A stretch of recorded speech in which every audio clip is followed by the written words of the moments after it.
ಇನ್ನೇನು ಕೆಲವೇ ಕ್ಷಣಗಳಲ್ಲಿ ದರ್ಶನ್ ಪತ್ನಿ ವಿಜಯಲಕ್ಷ್ಮಿ ಅವರ ನಿವಾಸಕ್ಕೆ ಬರ್ತಾರೆ. ಈ ಮಾಹಿತಿ ತಿಳಿದು ದರ್ಶನ್ ಅವರ ಅಭಿಮಾನಿಗಳು ಒಬ್ಬೊಬ್ಬರಾಗಿ ಇದೀಗ ಹೊಸಕೆರೆಹಳ್ಳಿ ಕಡೆಗೆ ಬರ್ತಿದ್ದಾರಂತೆ. ಆದರೆ ವಿಜಯಲಕ್ಷ್ಮಿ ಅವರ ಮನೆ ಬಳಿ ಪೊಲೀಸರ ಸರ್ಪಗಾವಲು. ಈ ಮನೆಯಲ್ಲೇ ಇರಲಿದ್ದಾರೆ ಕೊಲೆ ಆರೋಪಿ ದರ್ಶನ್. ಎರಡು ದೃಶ್ಯಗಳನ್ನ ಏಕಕಾಲದಲ್ಲಿ ಗಮನಿಸ್ತಿದ್ದೀರಿ ರಿಪಬ್ಲಿಕ್ ಕನ್ನಡದ ಮೂಲಕ. ಒಂದರಲ್ಲಿ ದರ್ಶನ್ ಆಸ್ಪತ್ರೆಯಿಂದ ಪುತ್ರ ವಿನೀಶ್ ಅವರ ಹೆಗಲ ಮೇಲೆ ಕೈ ಹಾಕೊಂಡು ಕುಂಟ ಆಚೆ ಬರ್ತಾ ಇರೋದು, ಮತ್ತೊಂದು ಕಡೆ ವಿಜಯಲಕ್ಷ್ಮಿ ಅವರ ನಿವಾಸ. ಇದೇ ಅಪಾರ್ಟ್ಮೆಂಟ್ನಲ್ಲಿ ವಾಸವಾಗಿದ್ದಾರೆ ವಿಜಯಲಕ್ಷ್ಮಿ ಅವರು. ಇಲ್ಲಿಗೇನೆ ಬರ್ತಾ ಇದ್ದಾರೆ ದರ್ಶನ್. ಒಂದಷ್ಟು ಆರೈಕೆ ದರ್ಶನ್ ಅವ್ರಿಗೂ ಕೂಡ ಅವಶ್ಯಕತೆ ಇದೆ. ಸರ್ಜರಿ ಬೇರೆ ಆಗಿಲ್ಲ, ಆ ಬೆನ್ನು ಕಂಪ್ಲೀಟಾಗಿ ವಾಸಿ ಆಗಿಲ್ಲ, ಕುಂಟ್ತಾ ಇರೋದು ಅದಕ್ಕೆ ಸಾಕ್ಷಿ.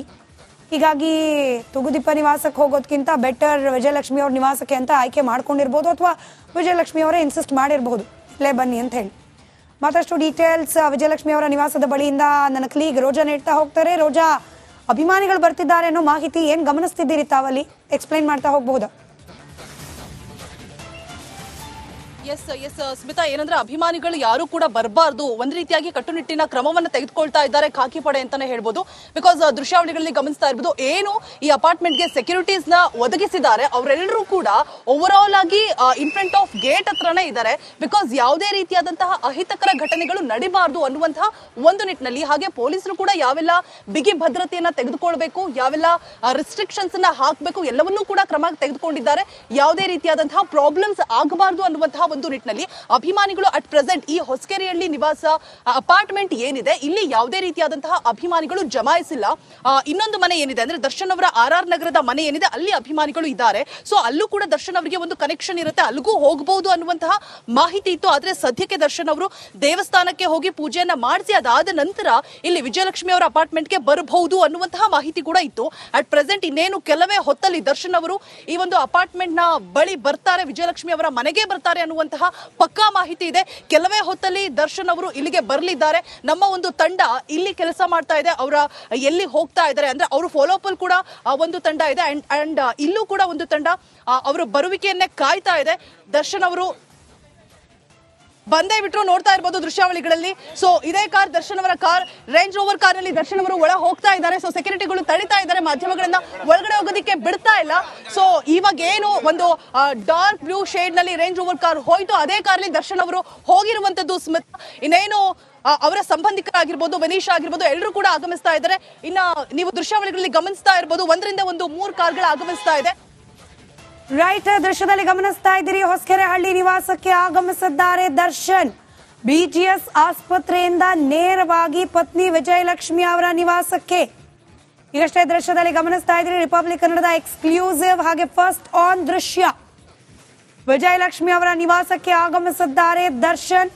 BGS ಆಸ್ಪತ್ರೆಯಲ್ಲಿ 47-48 ದಿನಗಳ ಕಾಲ ಚಿಕಿತ್ಸೆಯನ್ನ ಪಡೆದುಕೊಂಡ ದರ್ಶನ್ ಇದೀಗ ನೇರವಾಗಿ ಪತ್ನಿ ವಿಜಯಲಕ್ಷ್ಮಿ ಅವರು ವಾಸವಿರುವ ಅಪಾರ್ಟ್ಮೆಂಟ್ಗೆ, ಹೊಸಕೆರೆಹಳ್ಳಿ ಬಳಿ ಇರುವ ಅಪಾರ್ಟ್ಮೆಂಟ್ಗೆ ಆಗಮಿಸಿದ್ದಾರೆ. ಅಪಾರ್ಟ್ಮೆಂಟ್ನಲ್ಲಿ ಟೈಟ್ ಸೆಕ್ಯೂರಿಟಿ ಇದೆ, ಯಾರನ್ನು ಯಾವ ಕಾರಣಕ್ಕೂ ಒಳಗೆ ಬಿಡೋದಿಲ್ಲ. ಪೊಲೀಸ್ ಸೆಕ್ಯೂರಿಟಿ ಅಲ್ಲ ಇದು. ಪೊಲೀಸರು ಮಿನಿಮಮ್ ಅಲ್ಲಿನ ಕಾನೂನು ಬಂದೋಬಸ್ತ್ಗೆ ಒಂದಿಬ್ರು ಇರ್ತಾರೆ, ದರ್ಶನ್ ಸೆಕ್ಯೂರಿಟಿಗೆ ಅಲ್ಲ ಇದು. ದರ್ಶನ್ ಅವರ ಅಭಿಮಾನಿಗಳು ಬಂದು ಹುಚ್ಚಾಟ ಆಡಬಾರ್ದು ಅನ್ನೋ ಕಾರಣಕ್ಕೆ ಆ ಮಿನಿಮಮ್ ಸೆಕ್ಯೂರಿಟಿ ವ್ಯವಸ್ಥೆ ಇರುತ್ತೆ ಅನ್ನೋದನ್ನು ಹೊರತುಪಡಿಸಿದ್ರೆ ಈಗೇನು ದೃಶ್ಯದಲ್ಲಿ ಗಮನಿಸ್ತಿದ್ದೀರಿ ಇದು ಕಂಪ್ಲೀಟ್ ಆಗಿ ಅಪಾರ್ಟ್ಮೆಂಟ್ನ ಸೆಕ್ಯೂರಿಟಿ. ವಿಜಯಲಕ್ಷ್ಮಿ ಮನೆಗೆ ಬಂದಿದ್ದಾರೆ ಕೊಲೆ ಪ್ರಕರಣದ ಆರೋಪಿ ದರ್ಶನ್. ವಿಜಯಲಕ್ಷ್ಮಿ ಮನೆಗೆ ಇದೀಗ ಆಗಮಿಸಿದ್ದಾರೆ ನೇರವಾಗಿ BGS ಆಸ್ಪತ್ರೆಯಿಂದ. ಮತ್ತಷ್ಟು ದಿನಗಳ ಚಿಕಿತ್ಸೆಯ ಅವಶ್ಯಕತೆ ಇದ್ರೆ ಬಹುಶಃ ಇಲ್ಲೇ ಇದ್ದು ಆ ಚಿಕಿತ್ಸೆಯನ್ನು ಕಂಪ್ಲೀಟ್ ಮಾಡಿಕೊಂಡು ನಂತರದಲ್ಲಿ ಫಿಲಂ ಶೂಟಿಂಗ್ ಇತ್ಯಾದಿ ತಮ್ಮ ರೂಟೀನ್ ವರ್ಕ್ ಅನ್ನು ಪ್ರಾರಂಭ ಮಾಡಬಹುದು. ವಿಜಯಲಕ್ಷ್ಮಿ ಅವರ ಆ ಸ್ಟ್ರಗಲ್, ದರ್ಶನ್ ಅವರು ಈ ಕೊಲೆ ಪ್ರಕರಣದಲ್ಲಿ ಮೈಸೂರಿನಿಂದ ಅರೆಸ್ಟ್ ಆದ ದಿನದಿಂದ ಈ ದಿನದವರೆಗೂ ವಿಜಯಲಕ್ಷ್ಮಿ ಅವರ ಪರಿಶ್ರಮ ಇಲ್ಲಿ ಮತ್ತೊಮ್ಮೆ ನೆನಪು ಮಾಡಿಕೊಳ್ಳೇಬೇಕು. ಅನ್ನಪೂರ್ಣೇಶ್ವರಿ ನಗರ ಪೊಲೀಸ್ ಠಾಣೆ ಮೊಟ್ಟ ಮೊದಲನೇದಾಗಿ ದರ್ಶನ್ ಅವ್ರನ್ನ ಕರ್ಕೊಂಡು ಹೋಗಿ ಇಟ್ಟಿದ್ದು ಅಲ್ಲೇನೆ. ಒಂದಷ್ಟು ವಾರಗಳ ಕಾಲ ಅಲ್ಲೇನೆ ಇದ್ರು ದರ್ಶನ್. ನೆನಪಿರ್ಬೋದು, ಆ ಶಾಮಿಯಾನ ಹಾಕಿ ಕವರ್ ಮಾಡಿದ್ರಲ್ಲ, ಮಾಧ್ಯಮಗಳಿಗೆ ಒಳಗಾಗ್ತಿರೋ ಘಟನೆಗಳು ಕಾಣಬಾರ್ದು ಅನ್ನೋ ರೀತಿಯಲ್ಲಿ ಅನ್ನಪೂರ್ಣೇಶ್ವರಿ ನಗರ ಠಾಣೆ. ಅಲ್ಲಿಂದಲೂ ಕೂಡ ನಿರಂತರವಾಗಿ ದರ್ಶನ್ ಅವರ ಮೇಲೆ ಗಮನ ಕೊಡ್ತಾ ಬಂದಿದ್ದಾರೆ ವಿಜಯಲಕ್ಷ್ಮಿ ಅವರು. ವಕೀಲರನ್ನ ನೇಮಕ ಮಾಡೋದಿರಬಹುದು, ಡಿ ಕೆ ಶಿವಕುಮಾರ್ ಅವರನ್ನ ಭೇಟಿಯಾಗಿದ್ದಿರಬಹುದು, ಮಾಧ್ಯಮದ ಮುಂದೆ ಕೊಟ್ಟ ಕಾರಣ ಬೇರೆ, ಅಂದರೆ ಪ್ರಯತ್ನಗಳಂತೂ ನಿರಂತರವಾಗಿ ಮಾಡಿದ್ದಾರೆ ವಿಜಯಲಕ್ಷ್ಮಿ ಅವರು ದರ್ಶನ್ ಅವರನ್ನ ಈ ಪ್ರಕರಣದಿಂದ ಬಂಧನ ಮುಕ್ತರಾಗಿ ಆಚೆ ಕರ್ಕೊಂಡು ಬರಲಿಕ್ಕೆ ಅನ್ನೋದಂತೂ ಬಹಳ ಬಹಳ ಎವಿಡೆಂಟ್ ಆಗಿದೆ. ಪೂಜೆ ಪುನಸ್ಕಾರಗಳನ್ನ ಮಾಡಿದ್ರು, ಹೋಮ ಹವನಗಳನ್ನ ಮಾಡಿದ್ರು, ವ್ರತವನ್ನ ಮಾಡಿದ್ರು, ಹರಕೆ ಕಟ್ಕೊಂಡ್ರು. ಬೆಂಗಳೂರಿನಿಂದ ಬಳ್ಳಾರಿ ನಿರಂತರವಾಗಿ ಪ್ರತಿ ವಾರ ತಪ್ಪದೇ ಇರೋ ರೀತಿಯಲ್ಲಿ ಪ್ರಯಾಣ ಮಾಡಿದ್ರು. ಕಡೆಗೆ ಬಳ್ಳಾರಿಯಿಂದ ಬೆಂಗಳೂರಿಗೆ ಕರ್ಕೊಂಡು ಬರೋದ್ರಲ್ಲೂ ಕೂಡ ಯಶಸ್ವಿಯಾದ್ರು ಮೆಡಿಕಲ್ ಬೇಲ್ನ ಮೇಲೆ. ಅದಾದ ನಂತರದಲ್ಲಿ BGS ಆಸ್ಪತ್ರೆಯಿಂದ ಈಗ ನೇರವಾಗಿ ವಿಜಯಲಕ್ಷ್ಮಿ ಅವರ ನಿವಾಸಕ್ಕೆ. ವಿಜಯಲಕ್ಷ್ಮಿ ಅವರ ಶ್ರಮ ಇಷ್ಟೆಲ್ಲ ಇದೆ. ಮತ್ತೊಂದು ಕಡೆ ದರ್ಶನ್ ಅವರ ಹೆಸರಲ್ಲಿ ನಿನ್ನೆ ಪವಿತ್ರ ಗೌಡ ಅವರು ಅರ್ಚನೆ ಬೇರೆ. ಒಂದು ಕಡೆ ಪತ್ನಿ ವಿಜಯಲಕ್ಷ್ಮಿ ಅವರು ಕಾನೂನಾತ್ಮಕವಾಗಿ ಹೋರಾಟವನ್ನ ಮಾಡಿ ಪತಿಯನ್ನ ಜೈಲಿನಿಂದ ಬಿಡಿಸ್ಕೊಂಡು ಬಂದದ್ದು. ಮತ್ತೊಂದು ಕಡೆ ದೇವರ ಆಶೀರ್ವಾದ ಇರಲಿ ಅಂತ ಹೇಳಿ ಗೆಳತಿ ಪವಿತ್ರ ಗೌಡ ಅರ್ಚನೆ ಮಾಡಿಸಿರೋದು. ಒಟ್ನಲ್ಲಿ ದರ್ಶನ್ ಪರವಾಗಿ ಇಬ್ರು ಹೆಣ್ಮಕ್ಳು ಬಹಳ ಗಟ್ಟಿಯಾಗಂತೂ ನಿಂತಿದ್ದಾರಪ್ಪ. ಸರಿ ತಪ್ಪುಗಳ ತರ್ಕ ಅವ್ರಿಗೆ ಬಿಟ್ಟಿದ್ದು, ಅವರ ವೈಯಕ್ತಿಕ ನಿರ್ಧಾರಗಳು ಯಾರ್ಯಾರ ಜೊತೆಯಲ್ಲಿ ಹಿಂಗಿರಬೇಕು ಅನ್ನೋದು, ಯಾವ ರೀತಿ ಸಂಬಂಧಗಳು ಇರಬೇಕು ಅನ್ನೋದು, ಆ ತರ್ಕಕ್ಕೆ ನಾವು ಹೋಗ್ದಲೇ ಯೋಚನೆ ಮಾಡೋದಿದ್ರು ಕೂಡ ಮೇಲ್ನೋಟಕ್ಕೆ ಏನು ಕಂಡು ಬಂತು ಅದನ್ನ ನಿಮ್ಮ ಮುಂದೆ ಹೇಳ್ತಾ ಇದ್ದೀವಿ. ಒಂದು ಕಡೆ ವಿಜಯಲಕ್ಷ್ಮಿ ಅವರ ಸತತ ಪ್ರಯತ್ನ, ಮತ್ತೊಂದು ಕಡೆಯಲ್ಲಿ ಪವಿತ್ರ ಗೌಡ ನಿಲ್ಲದ ದರ್ಶನ್ ಜಪ. ಇದೀಗ ವಿಜಯಲಕ್ಷ್ಮಿ ಅವರ ನಿವಾಸಕ್ಕೆ ಆಗಮಿಸಿದ್ದಾರೆ ದರ್ಶನ್. ಪುತ್ರ ವಿನೀಶ್ ಆಸ್ಪತ್ರೆಗೆ ಹೋಗಿ ತಂದೆಯನ್ನ ಕರ್ಕೊಂಡು ಬಂದಿದ್ದಾರೆ. ವಿನೀಶ್ ಅವ್ರ ಬಗ್ಗೆ ಹೇಳಬೇಕಂದ್ರೂ ಕೂಡ ಬಹಳ ಭಾವನಾತ್ಮಕವಾಗಿ ಸೋಷಿಯಲ್ ಮೀಡಿಯಾ ಪೋಸ್ಟ್ಗಳನ್ನು ಹಾಕಿದ್ರು. ತಾಯಿ ಬಗ್ಗೆ ಕೂಡ ವಿಜಯಲಕ್ಷ್ಮಿ ಅವರ ಬರ್ಡೇ ದಿನ ರಿಯಲ್ ಹೀರೋ ಅಂತ ಹೇಳಿ ಬಣ್ಣಿಸಿದ್ರು ತಾಯಿಯನ್ನ. ಈ ಪ್ರಕರಣದಲ್ಲಿ ಮೇಲ್ನೋಟಕ್ಕೆ ನೋಡುವಂತೆ ವಿಜಯಲಕ್ಷ್ಮಿ ಅವರು ಆಕ್ಚುಯಲ್ ಹೀರೋ. ಕಾನೂನಾತ್ಮಕ ಹೋರಾಟ ಇರಬಹುದು ಅಥವಾ ಬಳ್ಳಾರಿ ಟ್ರಾವೆಲ್ ಮಾಡಿದ್ದಿರಬಹುದು, ದರ್ಶನ್ ಅವರನ್ನ ಸಂಭಾಳಿಸ್ತಿರೋದಿರಬಹುದು. ಇಷ್ಟೆಲ್ಲದರ ನಡುವೆ ವಿಜಯಲಕ್ಷ್ಮಿ ನಿವಾಸಕ್ಕೆ ಇದೀಗ ಆಗಮಿಸಿದ್ದಾರೆ. ಮನೆಯಲ್ಲೇನೆ ಒಂದಷ್ಟು ಚಿಕಿತ್ಸೆ ಮುಂದುವರಿಯುತ್ತೆ ಅನ್ನೋ ಮಾಹಿತಿ ಇದೆ.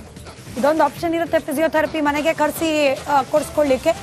ಈಗ ವಿಜಯಲಕ್ಷ್ಮಿ ಅವರ ನಿವಾಸದಲ್ಲೇನೆ ಇನ್ನು ಮುಂದೆ ಫಿಸಿಯೋಥೆರಪಿ ಮುಂದುವರಿಯುತ್ತೆ ಅನ್ನೋ ಮಾಹಿತಿ ಇದೆ. ಪತ್ನಿ ಮನೆಯಲ್ಲೇ ಕೊಲೆ ಆರೋಪಿಗೆ ಇನ್ನು ಮುಂದೆ ಫಿಸಿಯೋಥೆರಪಿ. ಅಲ್ಲಿಗೆ ಸರ್ಜರಿ ಸದ್ಯಕ್ಕಂತೂ ಇಲ್ಲ ಅನ್ನೋದು ಖಾತ್ರಿ ಆಗ್ತಾ ಇದೆ.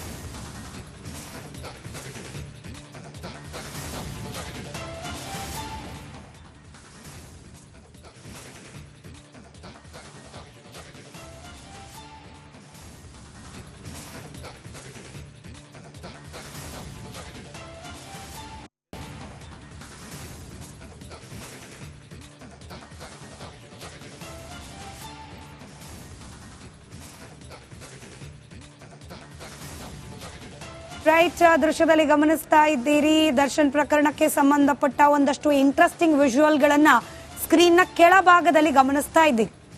ನಿನ್ನೆಯಿಂದ ನಡೆದ ಕೆಲ ಘಟನೆಗಳು. ನಿನ್ನೆ ಬಹುತೇಕ ಇದೇ ಸಮಯ ಪವಿತ್ರ ಗೌಡ ಜೈಲಿನಿಂದ ಬಿಡುಗಡೆಯಾಗಿ ಆಚೆ ಬಂದ್ರು.